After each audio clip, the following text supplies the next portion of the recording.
You need to understand what is P minus Q, so you don't go a wrong way or long way to understand that.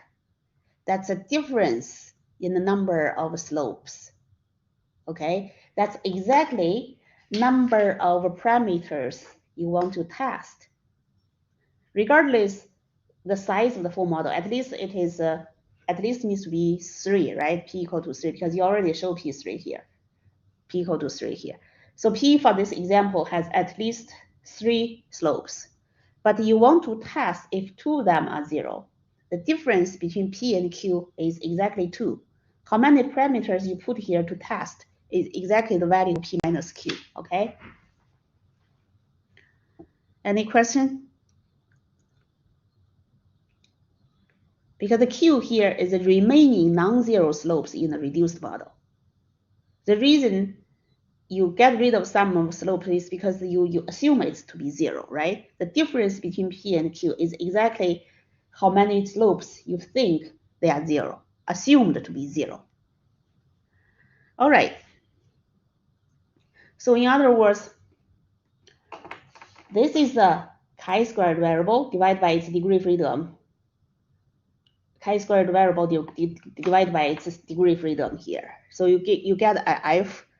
So basically, this P minus Q is also the value of DFR minus DFF. You can prove it here. Degree freedom for the reduced model is what? Equal to N minus Q minus 1. Degree freedom for the full model is N minus P minus 1. The difference between these two,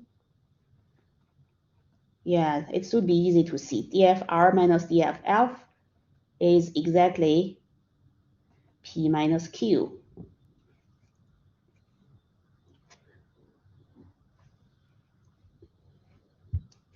All right. And also you need to see here, both top and bottom need to be non-negative. The degree freedom here is non-negative. The difference between degree freedom, as I said, P needs to be greater than or equal to Q, so P minus Q needs to be at least 1, okay? If it's equal to 0, basically your reduced model and full model is the same model. What exactly are you testing? You're not testing anything, right? So the difference needs to be at least 1. You want to test at least 1 slope. And also, in order to make the whole thing non-negative, this is sum squares. This is different between sum squares. Is there any guarantee that SSE from reduced model is greater than or equal to the sum squares SSE from the full model? What do you think? Because if you are not guaranteed to have a non-negative number, then you don't have a definition for F. F distribution here, talking about non-negative numbers. You can't give me a negative number.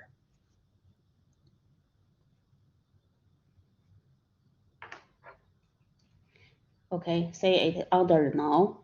It's important not to miss this. Under the null, it follows F distribution.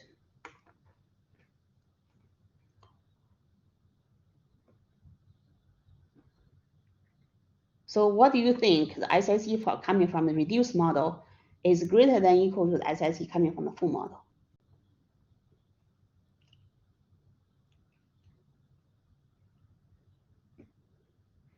What is SSE? Come on. What is the least square estimation? Can you make connection between these two? I hope at least one student in this class can tell me. How many students are here? 60? 46, okay. Is there any guarantee this is non-negative? So SSE reduced model minus SSE full model greater than or equal to 0.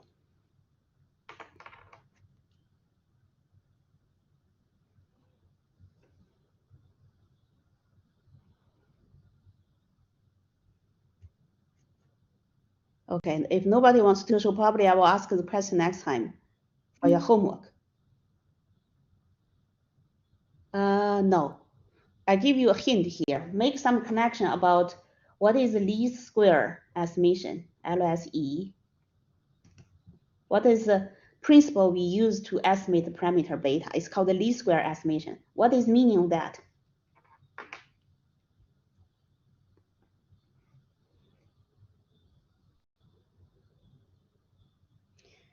Okay, remember how we estimate the value for slope?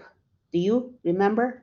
Q equal to sum of yi minus yi hat squares I equal to 1 to n. What is this? Y minus y hat. This is exactly SSE, right? This is exactly SSE. Definition for SSE is y minus y hat squared. However, you have to calculate SSE twice, once for the reduced model, once for the full model. Okay? Then you basically solve the parameter beta hat by finding the value of beta hat that minimize Q. So in other words, the beta hat value you actually get is a minimizer of Q, which implies if I plug in the beta hat value I estimated from this minimizing this objective function, the Q value I obtain should be a minimum value, right? Because the beta hat you get is a minimizer of Q. So in that case, comparing full model and reduced model, which one give you smaller Q? That's just a hint. I will certainly ask you this question in your next homework. Okay? In your next homework, homework 3, because homework 2 is already assigned. Okay? I give you hint. All right. So now we have this formula. We calculate F statistic. We know it follows F distribution with degree freedom. F distribution have 2 degree freedom for top and bottom. Then you can just look up the table, right? So how do you make the decision? How do you conclude whether you should reject or not reject? So the idea here is the F statistic you calculate, if it's greater than the threshold value, you reject it, okay?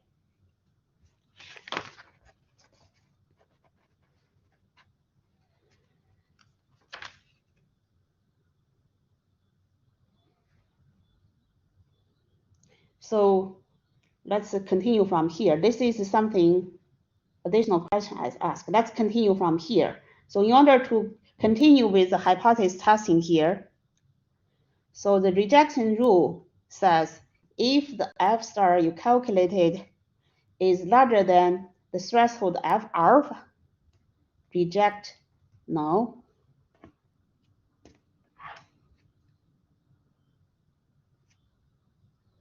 Why don't we do alpha over 2 and use the absolute? Anybody?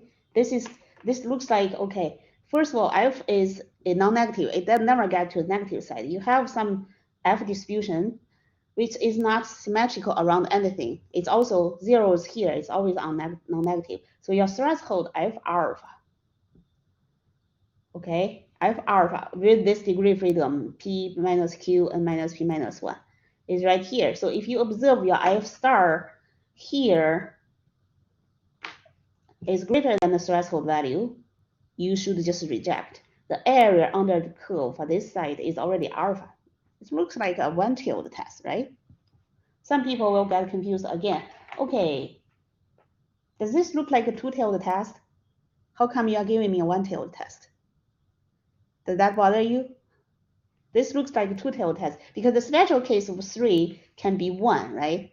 Which you only have one slope to test. That looks like a two-tailed test. But how come your rejection rule only consider one tail, not the other? Anyone? Why don't we do like alpha over 2 for the threshold value and compare on both tails and then compare the absolute value? Anyone? Because it's not a symmetric distribution, because it's not symmetric. Okay, correct, but not fully answered my question yet. It's correct, it's not symmetric. Not symmetric about what?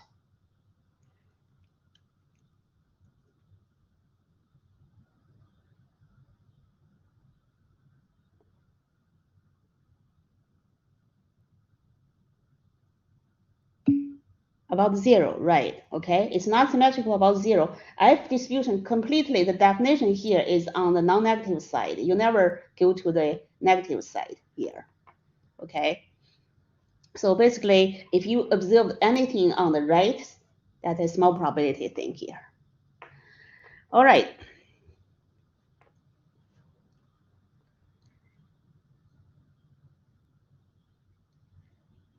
So I want to make sure that you fully understand this formula and understand it's a non-negative distribution.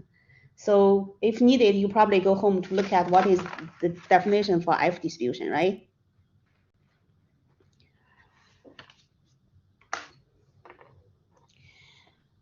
All right, next, let's look at the example. We are using the new general F test, but the problem we deal is actually ask you to test only one slope.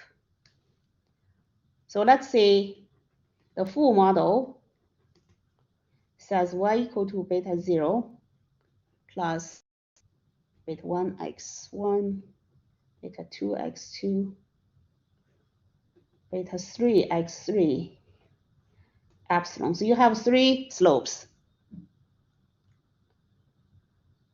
with p equal to 3. So first of all, when we give you a hypothesis to test, you don't automatically have you're not given a reduced model. You need to find your reduced model based on what hypothesis you want to test. So in this case, we just give you a full model and we ask you to test, okay, if beta 1 is 0, Elton says if beta 1 is not 0.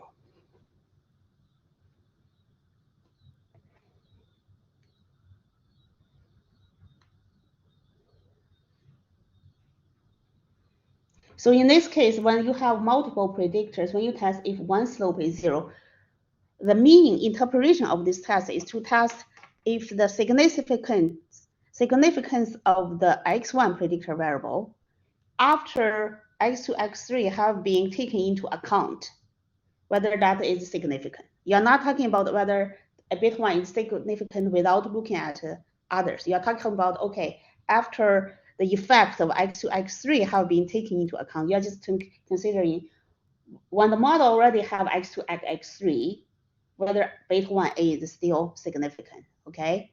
This is different from when you have a different model, when you only just have one predictor, you ask if beta 1 is significant, all right? Did I make myself clear? You're talking about the model already have 2 and 3. In this case, if beta 1 is still significant, this is what the test asking. It is different from in a simple linear regression when you only just have one variable.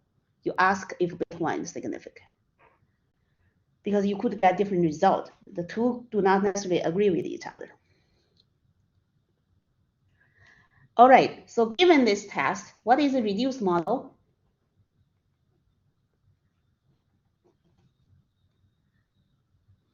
Reduced model, basically under the null, you would have just y equal to beta 0 plus beta 2, x2 plus beta 3, x3 plus epsilon without beta 1. Reduced model.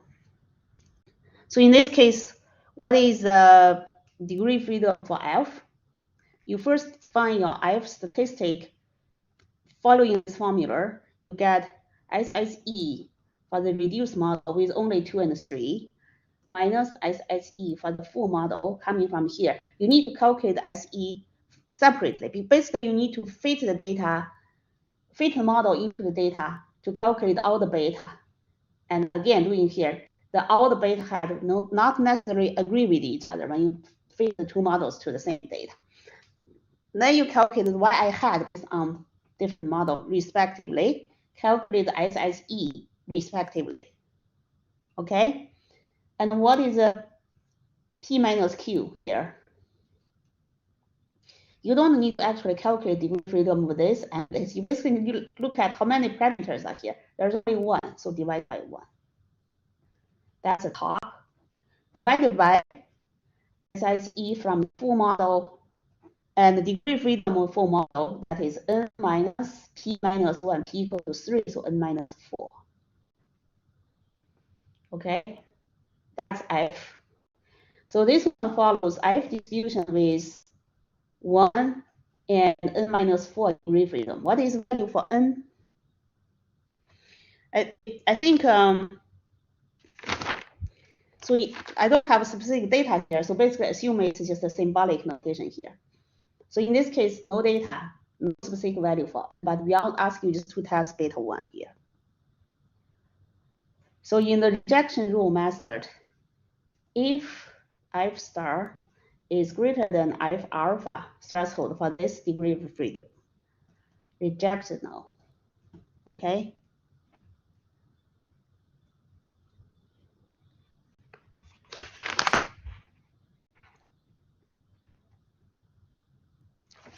So this is we are using the new method by using the general test. Can you also do that by using the method you learned before, like t-test? Can you do t-test? Can you? In this case, you are testing if beta 1 is 0, you would say T1 equal to the beta 1 hat minus the hypothesis value 0, standard error of beta 1 hat. This would follow T distribution is what degree freedom?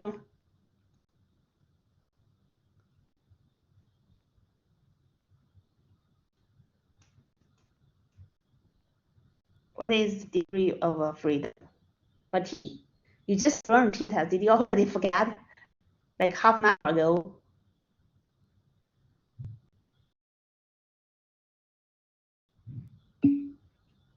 5? N minus P minus 1 for the full model. Yeah, what is P? P is 3. So N minus 4, right?